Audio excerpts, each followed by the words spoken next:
Good afternoon, everyone. Welcome to our second joint webinar, Advancing Food System Security from Early Signals to Systemic Resilience. My name is Natasha Vlahu from Rezos Branch, partner of the EFF-Co project, and I will be your moderator today. Let me start by informing you that this event is being recorded. So today's webinar brings together 4 Horizon Europe projects: Secure Food, EFF-Co, Act for Food and Defense Food for the second time.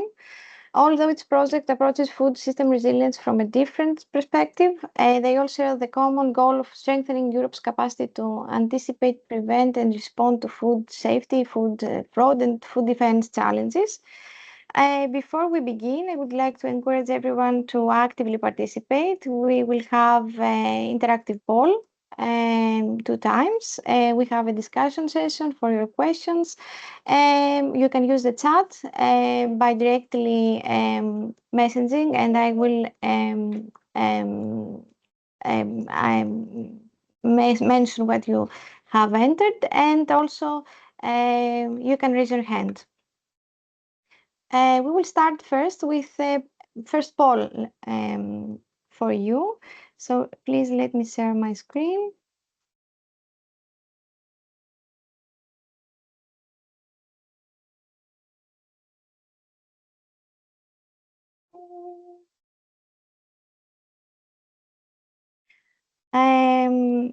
I suppose you can see my screen.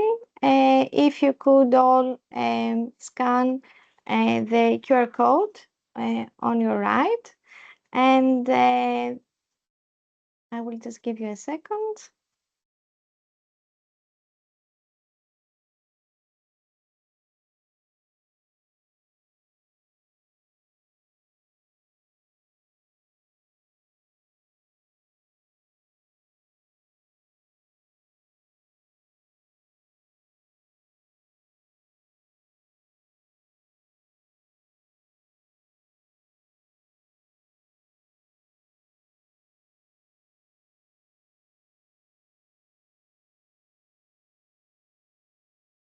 People are still joining, so I'm waiting a little bit.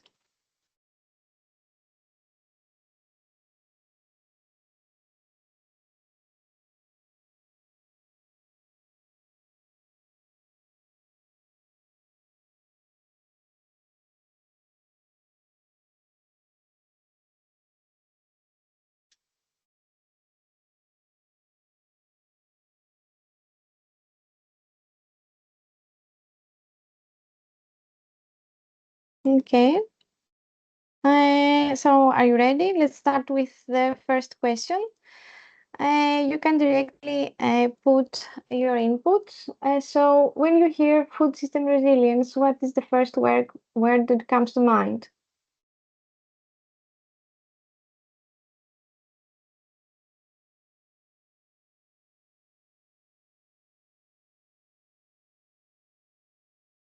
Okay, we have some input.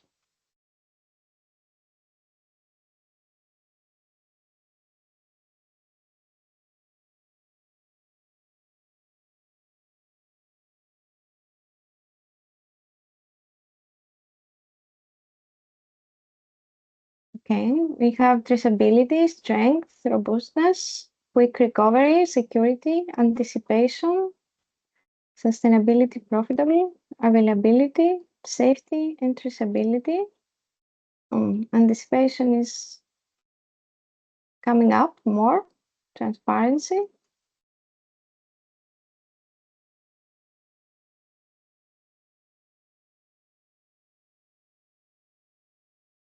Safety also.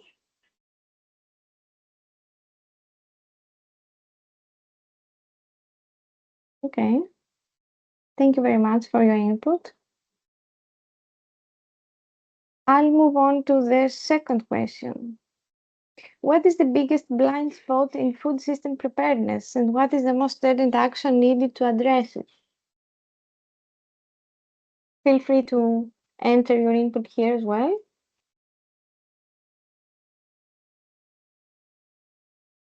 Data interoperability.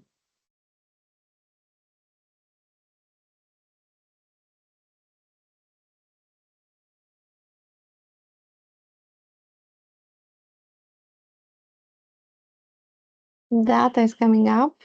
Transparency. Cybersecurity.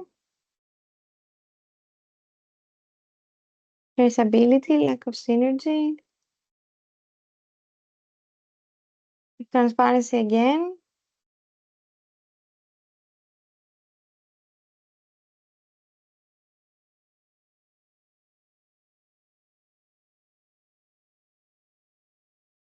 Climate change, lack of awareness, contacts.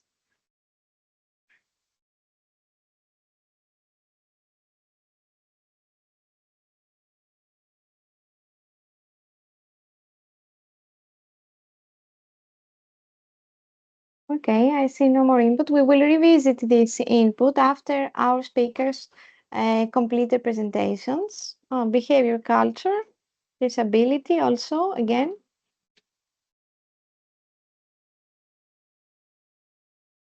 Underestimating intentional threats,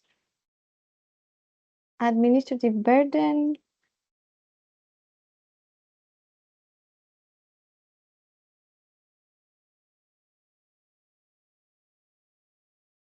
Okay, we will revisit this question after the presentation as already mentioned. So I'm going to stop sharing the Mentimeter. Of course, you can continue putting your input.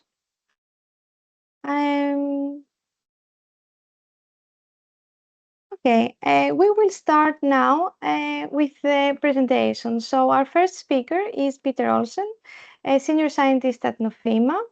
Peter is an expert in digital technologies for the food industry, with a particular focus on information logistics, traceability, product documentation, and sustainability.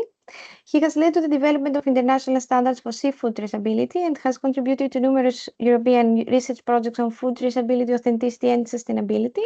And today he will present a topic: when all you have is a hammer, everything looks like a nail. Why analytical methods only solve part of the food fraud problem, and what other approaches are needed. Peter, welcome, and the floor is yours. Thank you. I promised a slight bit of a rant in the LinkedIn comment addressing this, and let's see if we can live up to that.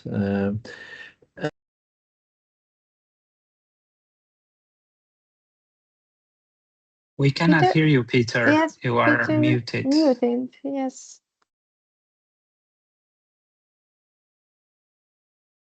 Camera, sorry, here we are.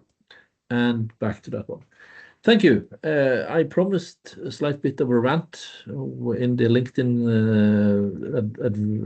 advertisement for this event, and let's see if we can live up to that. So, as was mentioned in the introduction, I've been part of lots of food traceability and food authenticity projects for at least 20 years. And here is a sequence of observations or statements that I've certainly heard in many iterations and variations in these projects I've been. I mean, there's a lot of people who have the sort of starting point that they have a method that they have invested a lot in, personal time and maybe also money for the lab. And I think they think the method has many excellent and underdeveloped applications, which is probably true. And then they spot a problem that they think their method can help solve. And then suddenly they regard their method as the solution to the problem. This is a famous fallacy. It's called the golden hammer. It was identified by Maslow in 1966, and it is basically what I gave the title of the presentation from. When all you have is a hammer, everything looks like a nail, because this is false reasoning this way. I'm not saying analytical methods are useless, and I will hopefully make the presentation where we'll find a place for them, but it's not true that analytical methods with focus on identifying biochemical properties are the sort of our main tool in the fight against food fraud, is my argument. You are, of course, free to disagree. Part of the reasoning behind this, if we look, this is an old classification, but it's sort of fairly suitable for the purposes here. This was Spink and Moyer, who 15 years ago wrote a paper about food fraud incident types. So this, I'm not going to go through them. This is not what this presentation is about, but let's just evaluate analytical methods. Adulteration. Can analytical methods detect adulteration? Yes, absolutely. That's definitely what analytical methods are good at. What about the next one? Tampering. The legitimate product and packaging are used in a fraudulent way. Well, sure, some of the fraud of that type can be detected by analytical methods, but equally, certainly, some of the fraud of that type certainly cannot. It doesn't have an analytical component. What about overrun? Production made in excess of production agreements? No, there's no analytical component in that. What about theft? No. Diversion from the market where it should be, like smuggling? No. Simulating a product? Well, sure, the analytical methods can help with some aspects of that, but other aspects it can't really. And the same is true for counterfeiting. So the right-hand margin here, I am stating that analytical methods is good. They are good at some things. They can contribute to other things, and they are not at all relevant with respect to some of the most important types of food fraud, because I'm not going to go into this now, but some of the types of food fraud that are increasing the most have to do with things like sustainability and ethics and exact origin and so on, which is something you can't really detect with analytical methods. So let's try and find a place for everyone here. Let's start with the area where many of my colleagues are coming from. I'm not one of them, but from the area of food safety, which I know we'll have presentations on, which is unsafe food, which is bad, and we want to prevent it. But then let's move to food authenticity violations, where we have inauthentic or misdescribed food. There was, as many of you know, a European standard published fairly recently about all definitions, including for authenticity and authenticity violations and so on. And let's immediately split this into two parts, where you have deliberate violations of food authenticity, and then you have accidental, because stuff happens. And as you might know from the definition of food fraud in this European standard, this is more or less how we define food fraud. It's a deliberate violation of making a discrepancy between what it says or what you have a right to expect that a food product is and what you actually say it is. So this is the food fraud part. And it's important. I mean, you can clearly see it from the diagram, but it's important to remind ourselves that food fraud is not a branch of food safety. Food safety problems always have a biochemical component. I mean, otherwise they wouldn't be contaminated. They wouldn't have a potential to poison you or to make you ill. So analytical methods are fantastic for food safety. Food fraud incidents cannot necessarily be detected analytically, as we saw from the slide with the categories. Food safety violations are almost always unintentional. I mean, there is such a thing as bioterrorism, but really, there are very few cases reported of anyone deliberately committing a food safety violation. Food fraud, on the other hand, by definition, is always intentional. The intentional part is part of the definition of food fraud. Here's an important realization. The food fraudster does not want to cause a food safety incident. That's sort of not part of his or her business model at all. That would be bad. That would be so. I'm not saying they're diligent in protecting against food safety incidents, because they're probably not all that diligent when they're committing fraud, but they certainly don't want it.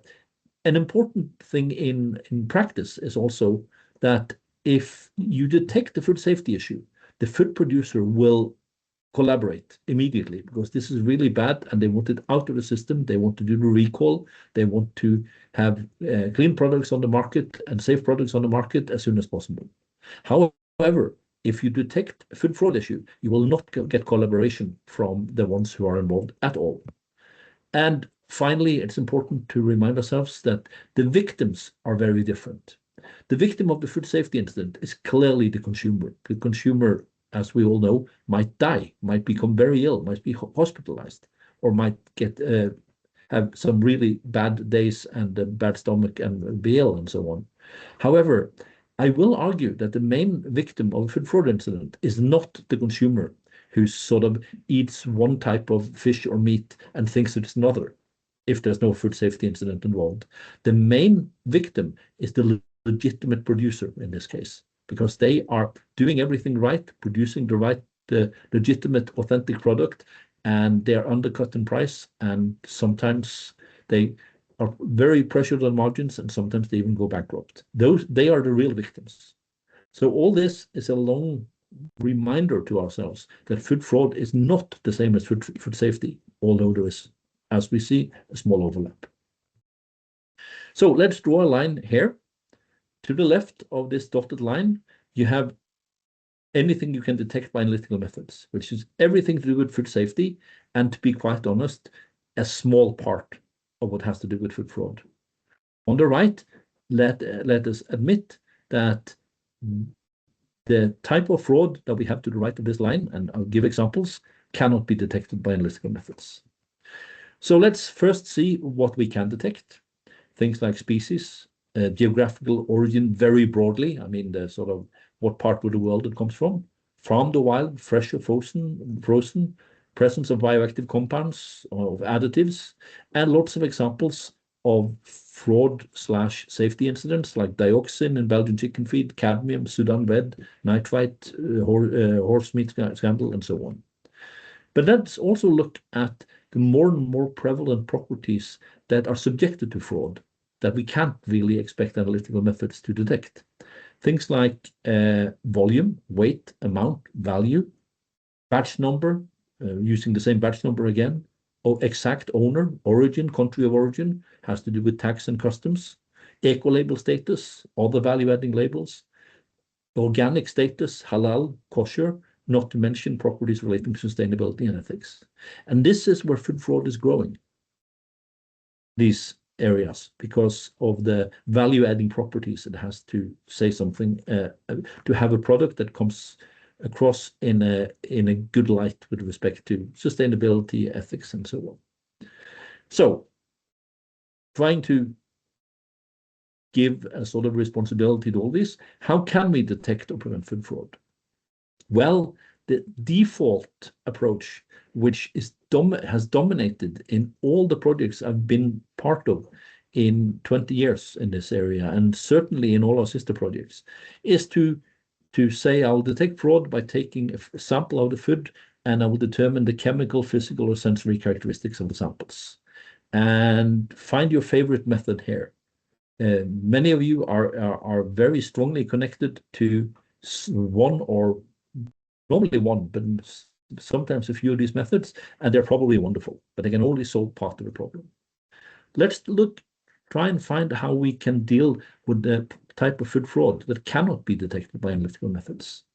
Well, I would say there are two main ways. One is to analyze the supply chain, look for discrepancies in recorded data. And we have some sort of keywords, or maybe let's even call them methods of use. We do supply chain mapping and analysis in itself. We do something called input-output analysis, and we do mass balance accounting. The last one might be familiar to you. So supply chain mapping analysis, this was a project that ran a few years ago called EU-China Safe, where we did extensive mapping of the wine supply chain going from Europe to China. And I'm not saying discovered, but things like if you export wine directly from France to China, there's a 48% tax. However, if you export wine from France to Hong Kong, there's 0% tax. And then there is extensive and systemized smuggling. This is the sort of analysis we can do to find out why, because this is a fact we knew, why twice as much French wine is traded in China as is legally exported to China. So to find out about this, we need to analyze the supply chain. We can do input-output analysis. This is for fish. This is a complicated diagram that you're not meant to read, but let me just say, going on in the columns there are lots of documents that are available in the supply chain. And going on the rows, you can see what data is recorded in each document. And anytime you have several X's in a row, you can do comparisons. You can say, okay, this was the reported landing date and time for this batch in this document. Aha, here they have a different landing time or a different vessel or a different product type idea or a different species even or a catch date. So going through documents and matching recorded data to recorded data that's supposed to be the same. Sometimes, of course, you have to do aggregation.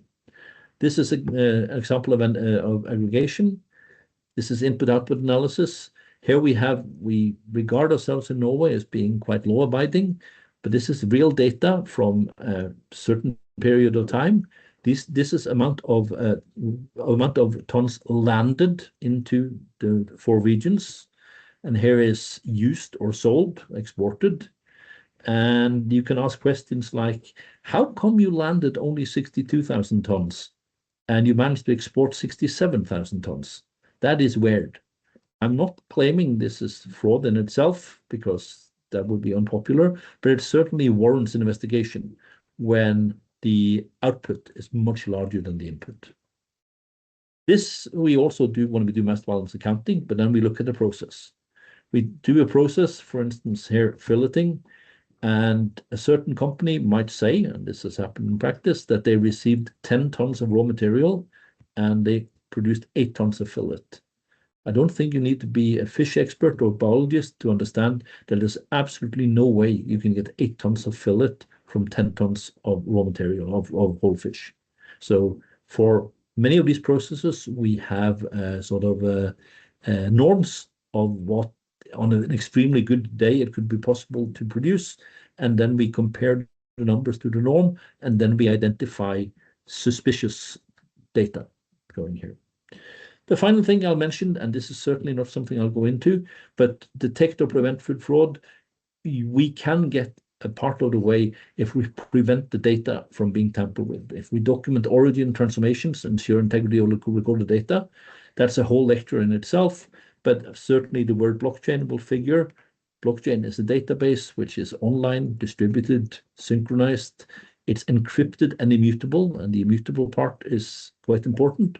And I have given lectures and there have been written papers and books about the suitability of blockchain as database for recording information in a supply chain, and certainly a food supply chain. This is one of the, it doesn't solve all problems and it has some problems associated with it, but this is one problem it does solve.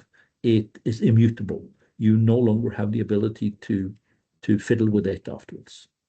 So this was my attempt to sort of limit the enthusiasm of people who have their favorite method and trying to prevent them in the future from thinking that they can solve all of food fraud problems. Because we have to realize, while there are some overlap, food fraud incidents are very different from food safety incidents. Many food fraud types do not involve a biological component. The main other approach to food fraud detection involves identifying discrepancy in recorded data. And if we want to fight food fraud, and I think that is an interest we have in common in all of us in this entire group, it is important that we start with the problem. We shouldn't start with the method. Let's start by analyzing the problem, and then afterwards we can find the method. This is, of course, something we do in FCOP, which is the project that I come from here, and we are doing things like good practice recommendations and so on. I'm not going to present that, but let me just say that in FCOP, we certainly realize that both these approaches are needed if we want to prevent and detect food fraud and solve the problem that we all agree should be solved. Thank you very much.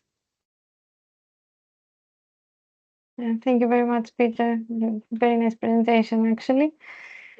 I'm gonna move on with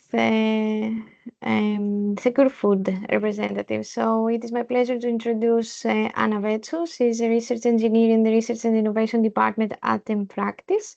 Anna is actively involved in European research and innovation projects and has played a key role in developing the Secure Food Systems Resilience Management Framework, from redefining user requirements and KPIs to supporting its evaluation and validation. Today, she will present Food Systems Resilience Management Framework. Anna, thank you for being with us, and the floor is yours. Hello, hello, good afternoon. Thank you very much for the introduction. Shall I share my screen? Yes.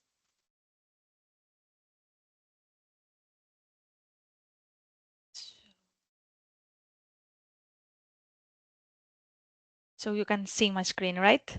Perfect. Thank you, Annie. Yes, thank you very much. As you mentioned, I am Anna Vetsu, representing Empractice, a partner of the Secure Food Project. Today, I will introduce you to the Food System Resilience Management Framework, one of the key outcomes of the Secure Food Project. But first, some words about the Secure Food project. The Secure Food is a 42-month Horizon Europe research and innovation project funded under Horizon Cluster 6 2023 FARC to Fork Call 1 with a budget of almost 8 million euros and a consortium of 25 partners, organizations and their affiliated institutions from across Europe. The goal of the Secure Food is to strengthen the resilience and security of food system through an integrated system approach that brings together all stakeholders across the food supply chain to develop knowledge, digital tools, and collaborative approaches to enhance and support their preparedness, informed decision, and of course the overall resilience of their food systems. So beginning, as we all know, food systems are facing increasingly complex and interconnected risks, and traditional reactive approaches are no longer enough. So there is a growing need to identify early signals and create effective anticipatory approaches. So this webinar brings together different components that enhance these challenges and could address this through the resilience management, food fraud prevention, or cybersecurity in food chains and food defense and early warning system. Secure Food contributes by providing a structured approach that helps stakeholders move from reactive to crisis towards anticipating risk and building a more resilient food systems. And here comes the Food System Resilience Management Framework that translate this shift from reactive to anticipatory resilience into practice. So the Food System Resilience Management Framework helps stakeholders to understand, assess, and strengthen their resilience food systems. Has a twofold application. First, provide guidance for the development of national plans on food systems resilience, and then provide guidance for the development of resilience plans at the level of individual food actors. So starting with the guidance for the development of national plans on food system resilience, we suggest, let's say, two process steps that helps authorities to enhance and create their own national plans. So starting with the conceptual foundation of food system resilience that each national plan should understand and identify what means resilience for each their country, and then continue with a strategic framework for food system resilience that articulate its objectives, its governance arrangement, and the policy measures to have these all clear and identified. Then another important step is the risk assessment methodology in order to identify the critical entities that has each country and needs support and to create their efforts and their resilience. Then a national plan should address an institutional framework and coordination that that secure the coordination between sector-specific aspects, and also to support the food sector actors in order to create their own resilience plans. These could be through mechanisms, through guidelines or digital tools. And at the end, we have the cross-border cooperation between the different authorities.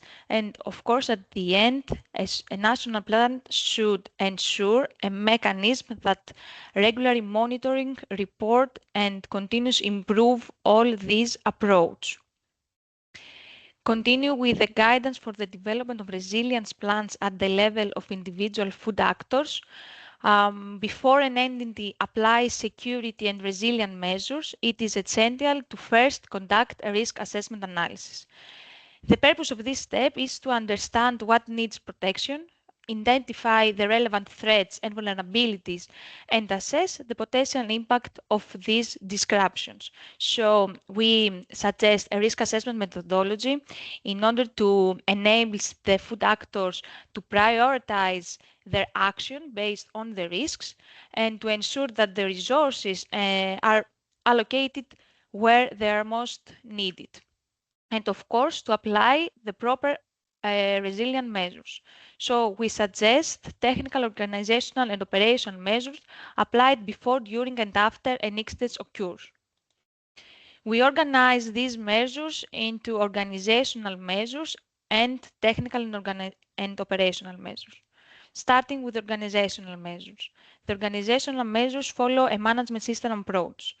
In simple terms, this means that the resilience is managed as a continuous circle in which the activities are planned, implemented, monitoring, and regularly reviewed and improved. To make this approach practical and easy to apply, we have break down this resilience circle into 9 dimensions.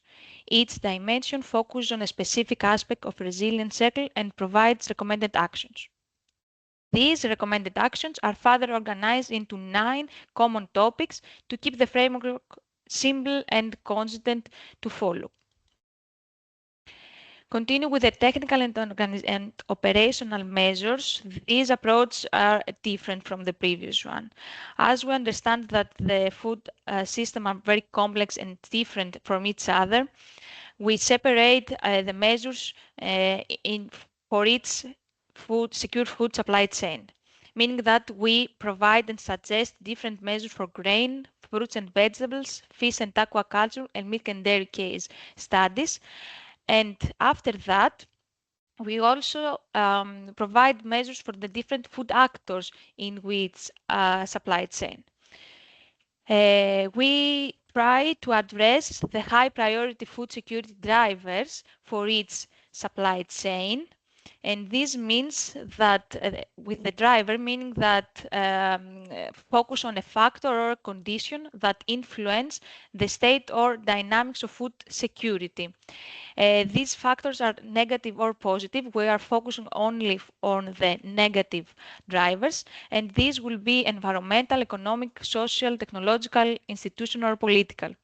So for each supply chain, food actor, and driver, we suggest a set of measures to address before, during, and after disruption occur, short-term and long-term. So at the end, each food actor has a list of measures, both to address organizational, technical, and operational aspects and dimensions. And all this we try to let's say, translate it into assessment questions to help them follow this framework in an easier way. So we digitalize all these measures to questions, and we have a digital tool that with easy questions that an operator can answer, and at the end measure effective their maturity level on their resilience. So at the end, we would like to consider any interest in participants in the call today to join Secure Food Extended Stakeholders Group. As the Horizon Europe project, we understand that these challenges are multi-phased, and of course, the critical role of you and your knowledge is very important for us. So please, if you are interested, you can still join our external stakeholders group. This requires only a few hours from your time per year, and we'll be happy to you on board on our activities in order to ensure that what we develop, what our solutions are has also your knowledge and expertise and our broader community. So thank you very much for your time, and of course I'm here to answer your questions. Thank you, Anna. Thank you very much. Of course, any questions you can put your input in the chat or raise your hand, and also we will have after all the presentations we will have a discussion if there are questions. Great. Thank you very much. Thank you. So our next speaker is Dr. Alberto Gare from the Universidad Politécnica de Cartagena, representing the Act for Food project. So Dr. Gare is an expert in food microbiology and the application of predictive modeling and machine learning to food safety. He has authored more than 8 scientific publications and received the 2024 Best Young Scientist in Food Microbiology Award. Today he will present food safety management for digital food industries, updating hazard analysis and critical control points, and threat assessment and critical control points with cyber physical threats. Alberto, welcome, and the floor is yours. Thank you very much for the kind introduction. So let me share my screen. Yes, so you should be seeing my screen, right? Yes, yes. Yeah. Yeah, well, so thank you very much. So let me arrange. Yeah. Okay. So yeah, thank you very much. As said, I'm Alberto Garre. I'm from the University of Cartagena in Spain. And it's a pleasure for me to present the work we have been doing within the Act for Food project. It's a project funded by the European Union. So we started working on it in this January, pretty much. So yeah, so as you can imagine, it's still some preliminary work we have, but it's so I think we are already taking some interesting steps. So the reason why we are developing this project is because food, so the food supply chain, is becoming a critical digital infrastructure in Europe.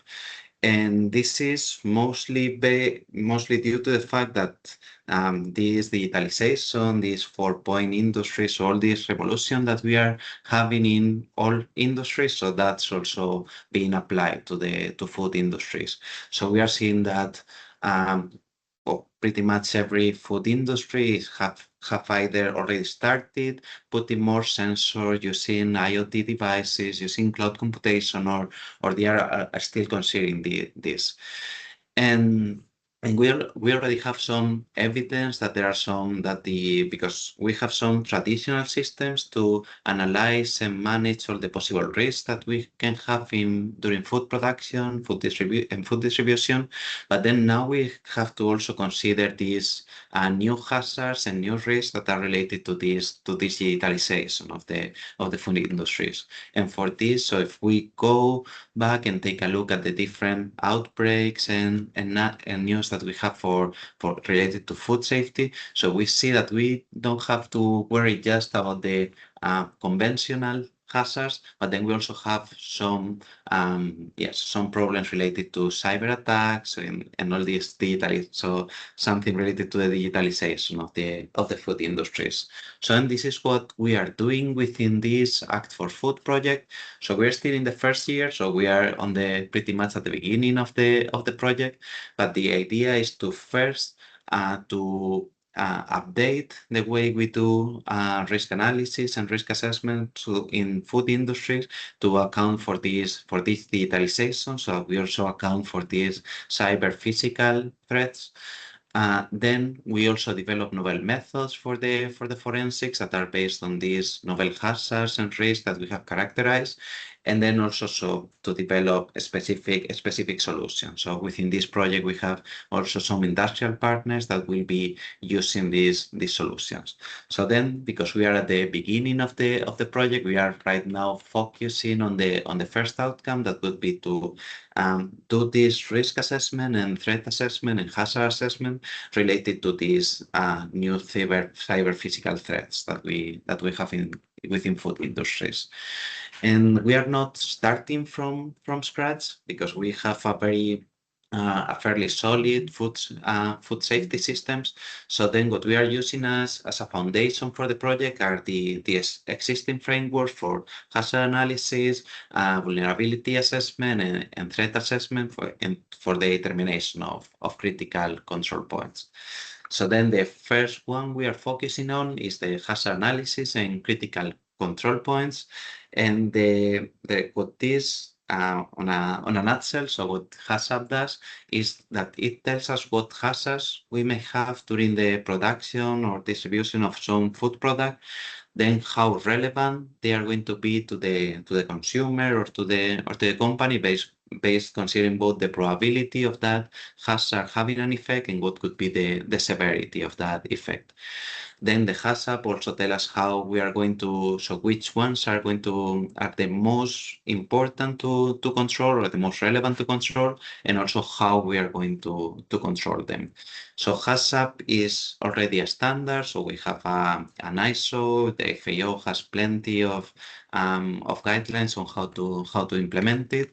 And this is something that is pretty much implemented in every food industry. And the output of a HACCP is going to be a list of critical control points. So the number of critical control points is going to depend a lot on the type of food, on the type of process, type of production.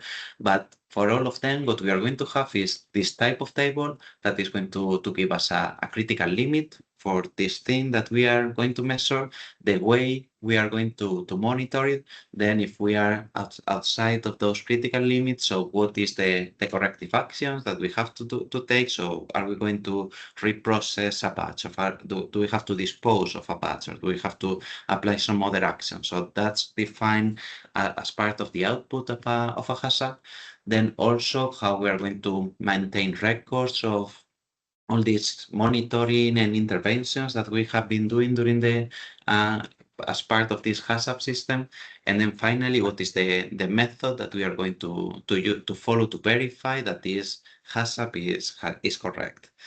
And the thing is that the good thing with the HACCP is that it's based on very well-established knowledge. So it's a standard in the field. Every food industry understands how it works and how to apply it. But the problem is that this knowledge, so it has been gained from using, let's say, traditional food safety production systems.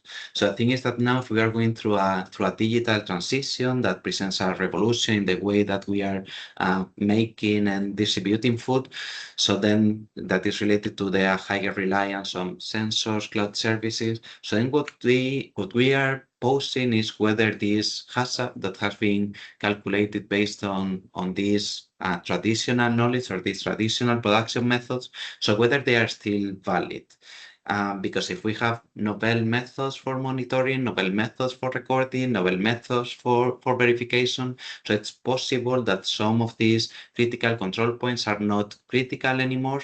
It's also possible that we have new hazards that make that we have new critical control points. Then we have some unknown emerging hazards that will also alter what is critical and what is not. And then also how cyber threats interact with all these classical methods. So then our approach for this part of the project is that we are starting with some classical, so HACCP done the way that it has also always been done. So with that, we have a list of critical control points, how we are monitoring them, and how we are verifying that they are correct.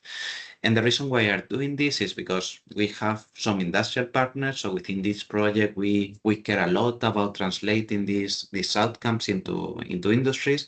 And we believe that taking this conventional, long methodology is going to make it easier later to translate our results. So then what we are doing first is going towards this HACCP 4.0 that is not using just the conventional methodologies, but then also considering when we evaluate whether something is a critical control point, so what are the different sensors and the different novel ways of recording this information. And then we evaluate whether how this HACCP should be updated, and then once we have done it, then we incorporate what would be the threat assessment and critical control points and the vulnerability. So that we would put all these three conventional elements: the HACCP, the TACCP, and the BACCP, and then we'd have an overall assessment of the of food safety, considering the more classical hazards, but then also all the cyber physical threats that we can have. So within the project, we have 3 case studies because we want the outcomes of the project to be very, very specific, so very physical. So we are going to be working for aquaculture, that would be the primary production. Then for the dairy industries, that it's misspelled here, but then it would represent the processing, and then retail, a retail partner, that it would be for the distribution. So the work, the case study where we have done the most work so far is in the dairy industry. And then what we have done is that we have used a model HACCP for milk pasteurization. So if you have seen as HACCP, you are familiar with this type of table, so you know that they are very large. And yes, so then what we have is for each one of these critical control points, so the hazard the phase where it applies, the hazard that is relevant, what is so a number for the critical control point, then what is the critical limits, the monitoring, the corrective action, the verification methods, and how we have the record keeping for that. So far, this is the way we have always been doing this type of analysis. So then once we have done the conventional HACCP, what we do is first a qualitative evaluation for each one of these elements that we use for, that we are considering. So how it was the traditional surveillance and how we would do this surveillance 4.0 as part of this digitalization of food industries. So then once we have seen the novel methods that it could be digitalized, so then we do what we call an extended hazard identification. So the way we've approached this is, okay, so instead of using an analog sensor, if we use a digital sensor, what are the novel threats that we can have within this production system? And then based on that, what we do is that we identify some new potential critical control points that it's somehow an extension of the classical method. And then once we have, because we are into cyber physical, so then we look at what are the different sensing devices that could be implemented during the digitalization of these critical control points. And then so we go to the databases of known vulnerabilities for these sensors, and then we have this. So we compare all of them, and then we see what would be our recommended solution for each one of these. So what we have done is that we have done it for many sensors, many critical points. So then for each case study, we have a very, very long document, but the outcome so far that we have would be so for the milk pasteurization. So we have identified some new critical control points that could be critical control points. Then also we have identified some new known vulnerabilities that are linked to how these critical control points are monitored. So the work so far has been done for the milk pasteurization. So the next step would be to the application of this methodology that combines the 3 classical ones, so HACCP, BACCP, and SACCP, to the other 2 case studies, so for the aquaculture and the retail. And then also, because right now we have a lot of information, but we have to put all of it together. So then we would need to update what are the critical control points, and then to combine the probability and severity to have an update of this control system. So yeah, so then as you can see, so it's been 6 months of project, so then we are still working on it, but I believe we have developed this methodology that could incorporate it could adapt this HACCP and TACCP, threat assessment and hazard analysis methodologies for the digitalization of industry. So yeah, and then during the next months we will have more specific results. Thank you very much. Thank you, Alberto. There is actually a question in the chat about the difference between the hazard analysis in critical control points and the threat assessment in critical control points. I know you mentioned, but maybe you want to comment some more about that. Yeah. Yeah, the thing is that because the ones who work in food safety were very used to seeing these words. So it's pretty much related to the to one of the previous presentations, that the threats that we have are different in nature. So when we talk about threat assessment, so the TASAP, so we often talk about intended intended alteration. So really about attack. So this could be more about the defense of the food system. Whereas when we speak about the hazard analysis, so the hazard, so then we are more rather talking about accidental, so accidents that may happen. So then it would be more about the food safety from a more accidents that may happen during food production. The problem is that within this project, because then if we through the digitalization, so then it opens the gate for different types of threats. So for the food the defense becomes a bit more. So then there are new threats that may become relevant, and then so the HACCP provides us a very nice framework to also evaluate what is going to be the severity of these potential attacks on the food safety, on the food supply chain, because it's pretty much provides us a good indicator of what is going to be the impact on overall food production or the consumer. Thank you for your answer. Actually, Jason Basura has commented output of HACCP. Frequently, those outputs are measured by an operational technology control, which could be lacking the perceived controls or protections necessary to prevent disruption or risk. And also, he has a question. Is HACCP 4.0 more of an unified food protection based assessment, integrating all the three, let's say, points? This is a very holistic line of thinking that is included in the recently updated document, let's say. Maybe you want to comment on that. Yeah. So we are going in that direction to, of course, having because right now it's very much separated, but now in the digitalization brings these possible cyber physical attacks much closer to the to HACCP. So I agree. We are going in that direction now. That's great. Thank you, Alberto. Thank you. I suppose we can move on to our last presentation. So please join me in welcoming Akos Yosvax from Syrian Research Institute. Akos is the head of food and nutrition science and AI at Syrian Research Institute in Budapest, Hungary. He is the scientific coordinator of the Defense Food Project, also leading the efforts on risk prediction and shock anticipation with computational methods.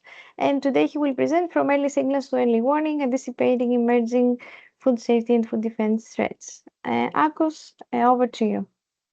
Thank you very much. Good afternoon, everyone. I will share my screen very quickly, and I hope you can see it. Yes, perfect. Thank you. Thank you. Thank you very much. So today I wanted to have a short introduction to the concepts related to early signal detection, early warning systems, horizon scanning systems, at least how we understand it. So let's start with the obvious, that food systems are highly complex systems.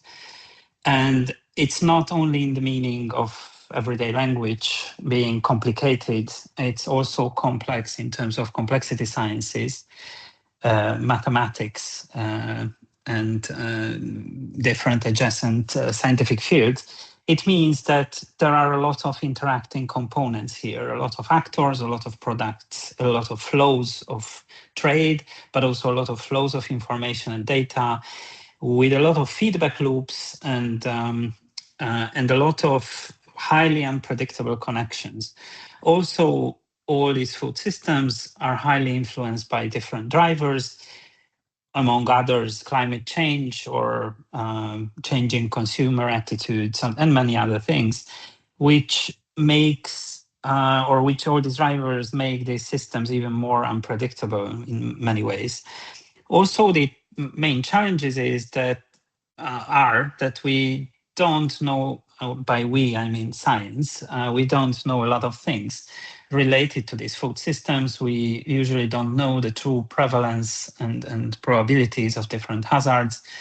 We don't know all the hazards, we don't know all the food components, we don't exactly know how these different chemicals in our food, being contaminants or constituents of food, how they interact exactly with the human body, with the human biochemistry and physiology. And also there is a layer of complexity that besides these very natural science uncertainties or challenges, we also, when we make decisions or the decision makers make decisions, there are many elements of social sciences which come into play. There is a lot of debate in a decision-making situation around costs and ethics and values and many other things which are very hard to measure or quantify, or at least not with the same tools as the risks or hazards.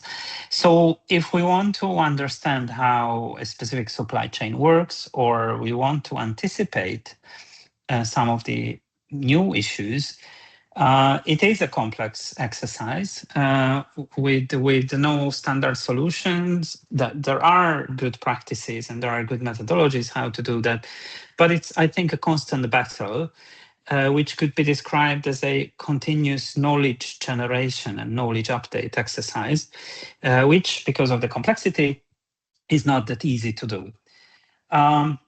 When we would like to anticipate new issues and finding the next big thing in food safety or food security, there are many frameworks which we could use for help our thinking.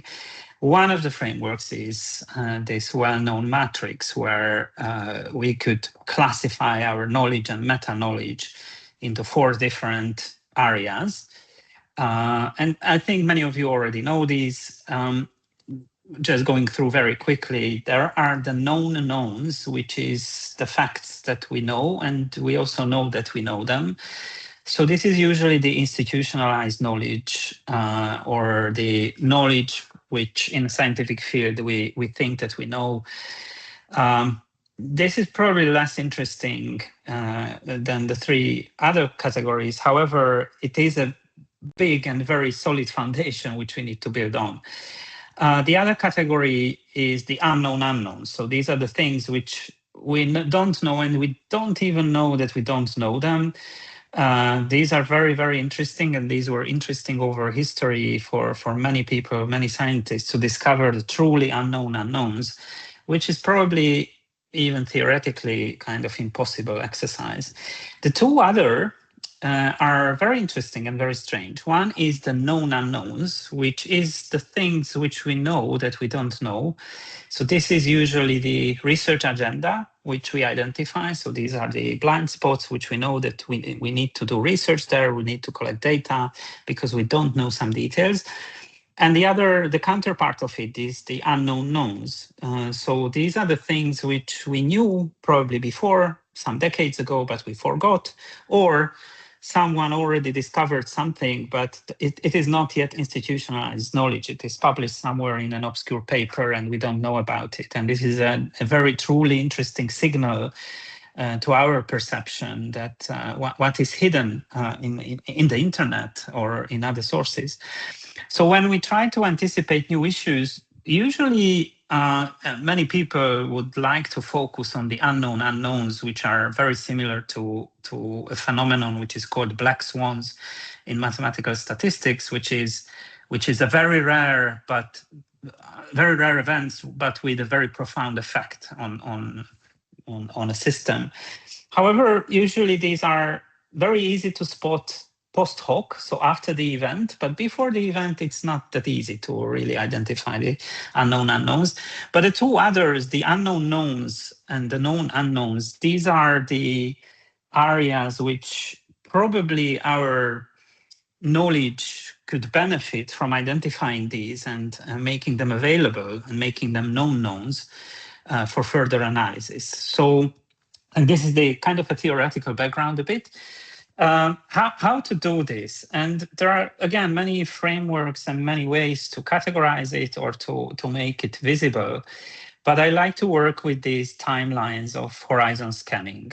Horizon scanning is an exercise where we collect data and information on multiple timescales and of multiple nature, and to try to make sense out of these. And the first and closest to us in time, the short-term issues, which are usually called early warning systems, the systems which handle these information, is about the things which are already happening. So these are already happening outbreaks, already happening incidents or attacks, where time is really important, and knowing about these events is extremely important for immediate decision making or immediate action. And usually here we could list as an example the Rapid Alert System for Food and Feed of the European Commission.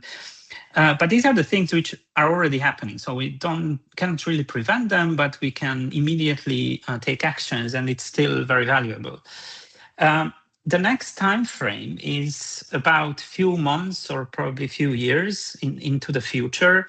These are the things which we can probably see or identify through screening various information out there in scientific publications, in patent databases, in grey literature, in news, in media, social media, which are the things which about to happen, not necessarily and for sure, but there is a high chance that some of these issues can grow into an actual incident or an actual outbreak.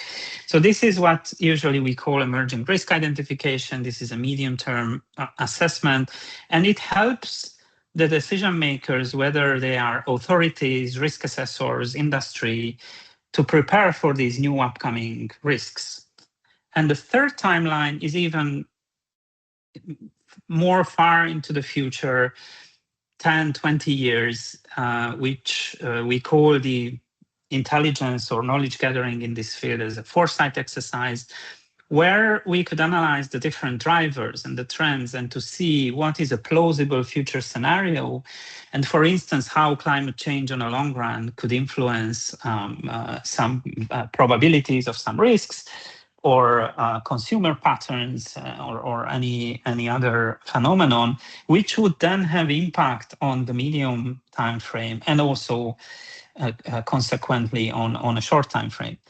All these time frames obviously are kind of it's an artificial separation and probably a bit didactic, but helps in also identifying that these three timelines differ very much in data and information availability, uncertainty, and also the tools which you can use for analyzing these timelines. But also they are deeply connected with each other. So a long-term driver will have sooner or later medium-term effects, which would manifest in increasing probabilities of some risks, or discovering some new risks, or a different spread of a vector of a disease because of climate change. So there will be an impact on the medium time frame, which will for sure have an impact on the shorter time frame. And from data analytic perspective, if you monitor all the information, for instance, in the RASF or in other databases on a short timeline, you could also identify some patterns which are changing over time, which would indicate a higher level change in the underlying risk phenomena. And when we try to identify these emerging properties or emerging issues, the question comes, what is emergence? And obviously there is no uniform definition for that. I just collected few from different dictionaries. But for our purpose, the most relevant is probably coming from the complexity sciences, which is An emergency is when a complex system exhibits collective behaviors or patterns that arise from interactions between the components. And usually these patterns or these changes of patterns could not be explained or detected by examining just a part of this complex system, but it is a truly systemic phenomenon. And apart from being systemic, there are two more important characteristics of emergence in our case, in food safety and security. One is time dynamics. So it is always a time factor in. So we observe a system and then after some time we observe again, and there will be some changes. And this change in itself is the emergence. So we need to translate this, we need to have data for a longer time period and be able to compare states of systems over a longer time period to detect these emerging patterns. And the other important characteristic is the novelty. And the novelty is very much context dependent. So something might be new for me or my institution, but not new for another institution because they already knew about it. And this is like true for every situation. And this context dependence is one of the hardest parts to detect or automate or translate to data, because there is truly a difference. What is important for Europe might not be important for other regions, or what is important for a local business somewhere in Hungary might not be important for another business in Western Europe. So there are very profound differences between contexts of different people, experts, and institutions. And this is something that we need to also take into account. When we try to detect these emergent properties or novelties, there are traditionally, and again, this is probably very didactic again, but there are two profoundly different approaches to use here. One is to somehow imitate the human decision-making, which is read a piece of knowledge, probably a scientific paper, a publication, a news item, and we compare with our own knowledge and we say, oh, that's something new, that's something interesting, let's follow up on that.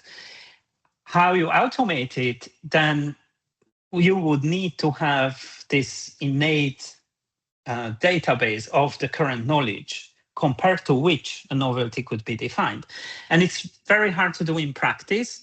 And it was very hard to do in practice and was almost impossible. And in many cases, these resulted in keyword-based searches where someone would search for terms like new or emergent or upcoming, but it's not real emergence in many ways.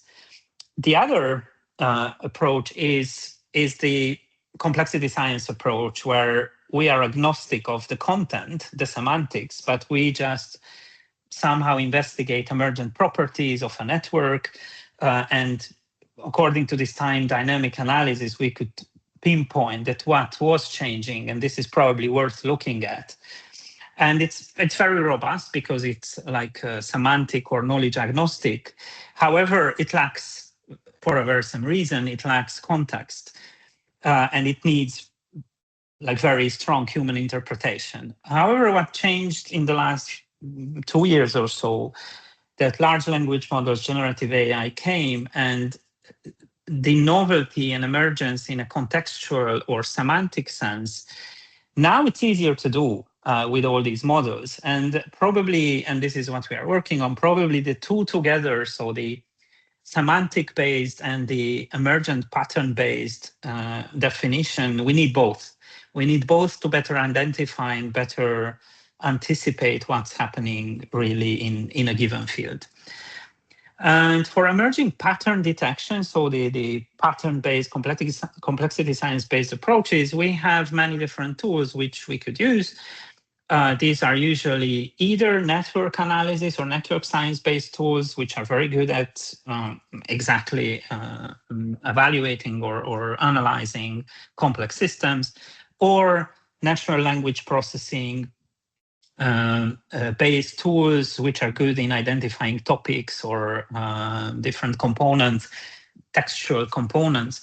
And these could be used for identifying emerging patterns. And also they are used by us, also they are used in the Defense Food Project. But there are many others, it's just a few examples for that. And all these serve slightly different purposes and look at the things from a slightly different angle, which also needs some sort of an interpretation. But still, they are very powerful tools in filtering down information from the huge noise which we get when we harvest all the information from the internet or from various sources. We'll have a lot of signals which are not really true, not really emergent. And in distilling down and getting rid of the noise, these methods are very good at. However, when it comes to the whole decision-making or analysis pipeline, what I would like to stress again, and probably it's a bit of connecting back to the first presentation of today, that like contextualization and you having this sort of knowledge on the actual field helps us to choose the right models, also to interpret the results of the models, and to provide this human expert element and context, what is usually missed by different network science and also large language model approaches. But a combination of data analytics, large language, conventional data analytics, and generative AI and human expertise probably is the right way to approach all these anticipatory problems. And in Defense Food Project, what we plan to do, as you may know, the project just started end of last year, and we are almost 1 year into. But what I wanted to share with you is that we have a specific work package 1 on risk prediction and shock anticipation, where we have few things what we are building currently, and I cannot yet show you anything, what is ready. But the plan is that we identify and understand the most important intentional threats to the food system and the drivers influencing these intentional threats. So defense food is about food defense questions and terrorism and intentional attacks, which were very slightly touched by the first presentation. And this is inherently different from both food fraud and conventional food safety, because the intentionality element and the element of causing harm makes like the whole system dynamic different, because there are different underlying drivers, behavioral drivers, socioeconomic, political drivers, psychological drivers, which will have a different effect. And we would like to map them and make a driver analysis and identify the root causes or a system of root causes, so to say. And the other task of ours is to identify and inventorize all the available data sources and tools which would help us in building up an ensemble tool or a toolkit for anticipation and early warning. We are well into that exercise. We also identified all our sister projects as valuable information sources for this, also some past projects which we participated in and building similar tools. The next step or an adjacent step to it that we would like to also use specific modeling tools and satellite data for early identification of mycotoxins and fungi infection on crop fields as a kind of an exercise or a use case when we could show that unconventional data could play a role in early anticipation and preparedness. And from all of these, as the last task in this work package, we will develop a dashboard which is focusing on these intentional threats on food defense questions and using these different timelines and different data sources, also embedding the driver analysis as like the very high level component of these timelines to provide information to the end users on possible upcoming threats of the food chain. So this was it. Thank you very much for your attention. I'm happy to take questions. Thank you very much. Thank you, Akos. There is a question in the chat, actually, by Flavio. Do you know how much it would cost to put the systems into practice and who would be expected to pay for them? And also, where is the main risk concentrated in the supply chain? At producer level, processing level, or logistics and distribution? Oh, thank you very much. These are all very nice questions. About the costs and who would expect you to pay for them. We didn't have that discussion. So as I said, we are very early in the project. So by design or by definition, this actual dashboard should be open to the general public. It's still, we need to take discussions and make discussions on not necessarily about who will pay for them or what is the business model, but rather how to restrict access. Probably it's not the right word, but how to make sure that only partners who have beneficent or benevolent intentions would use these systems. So it's more of a security and ethical discussion which we need to go through. But by design, this dashboard should be open. What are the main risks and where are they concentrating? It will depend on the actual use case. And I think it's not a very helpful answer, but the experiences or the data or information will suggest that there are multiple elements which will influence actually which part of the supply chain will be attacked.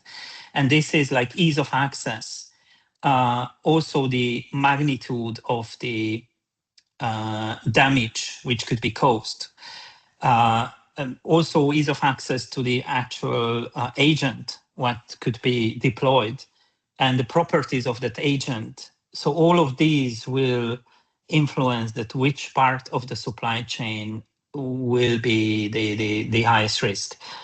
And this is also part of the driver analysis to better understand all these factors, because what I was mentioning, these are coming from just few literature and experience, but probably it's more than that. And probably these factors are also interconnected with each other. So this is also part of the driver analysis to have a better understanding on that. Thanks. Thank you, Argos. And there is another question about slide number 9. Assessment of the potential threats is indeed critical. The term identification is used here, but absent the vulnerability assessment of the system, firm or actor. The description of risk is theoretical. Can you speak to the vulnerability assessment aspect of the risk modeling? It says slide number 9.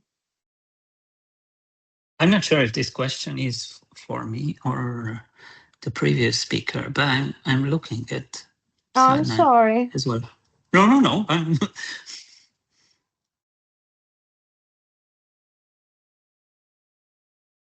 Or is it to me? I can share the last slide.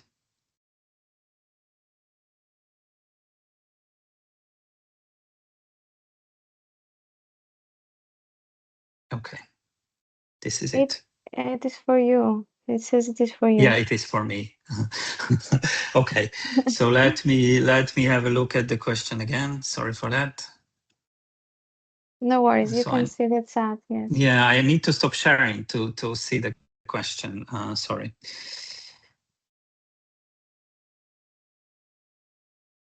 Okay.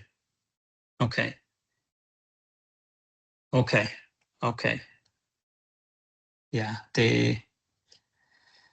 I'm resharing again. So the exposure part or the vulnerability part. That's right. And thank you for also identifying this. Because that's right. In work package 1, we at the beginning, so the first tasks, we will identify the threats and the drivers and less about exposure or the probability component of it. However, where the probability component comes in is also work package 5, where we work together with our partners, Ubuntu in the Netherlands and McGill in Canada, to also bring in vulnerability or probability exposure parts to it. And we try to find again, it will depend on the driver and will depend on the indicator describing the driver, that how we could approach this from a data analytical angle. But we are thinking about incorporating data on trade, on consumption, and depending again on the threat identified, there are multiple like surrogate or additional data sources which we are thinking about, like the actual reported data from member states on monitoring some of these threats. And these data are available through European Food Safety Authority for like the underlying exposure to different chemicals, and compared to this exposure, how an additional exposure would increase the risks. But that's one of the hard parts, and we are still in the ideation phase how to approach exposure and vulnerability and probability part of it. So, but this is how we try to do it. That we also will have data on the probability part or exposure part. Obviously, when it comes to an actual attack and an actual incident, then the actual data or information on the actual exposure, this is something what is different from the anticipation, but we could make some parts of it still available for analysis even without an actual threat being present, so to say. Thank you. Thank you. I think we've heard a very nice presentation, very four complementary, let's say, perspectives covering resilience management, food fraud, digital food safety, and the early warning systems. So it's now time to go back to the poll, and if you can scan the QR code once more and reply to the same questions one more time.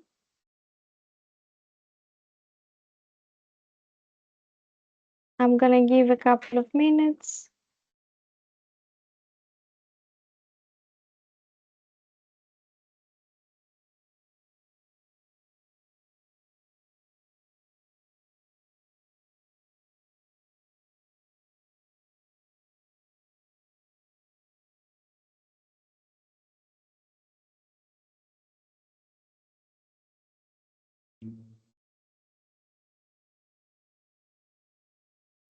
Okay, so I'm moving on to now, after you've heard the experts' presentations, what would you say is the first word that comes to mind when you hear food system resilience? Okay, interdependencies.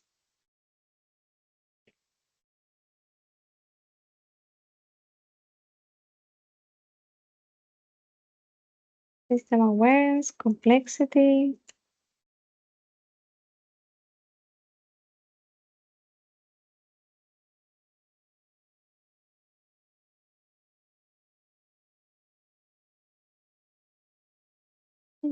Interdependencies.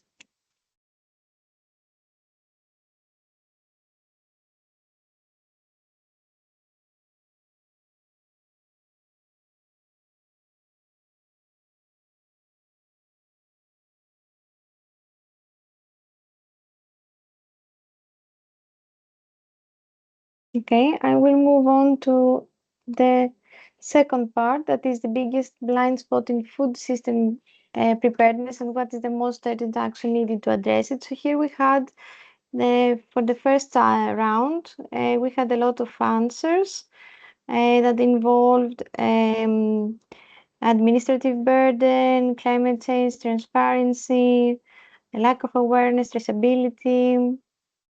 Data was an answer.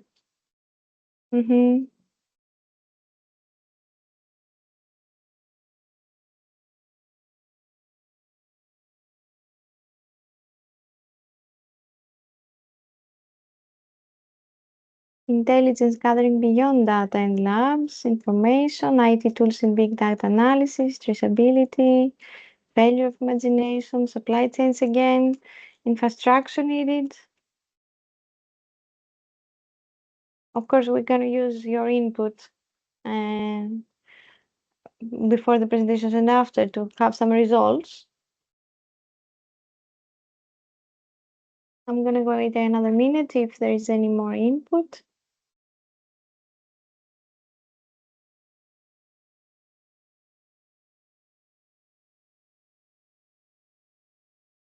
Okay.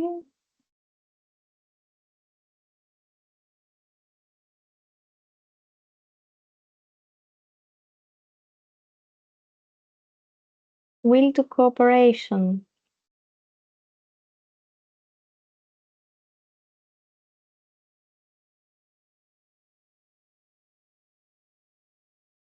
Complacency.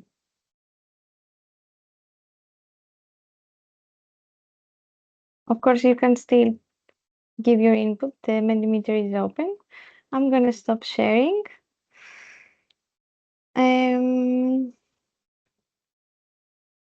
I don't know if there are any more questions for the speakers or in general. You can raise your hand or put the question in the chat.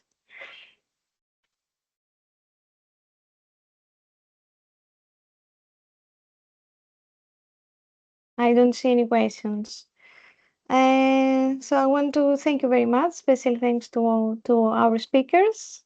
As we come to the end of today's webinar, I would like, of course, to thank you all. The diversity of perspectives shared today clearly demonstrates that strengthening food system resilience requires collaboration across disciplines and projects.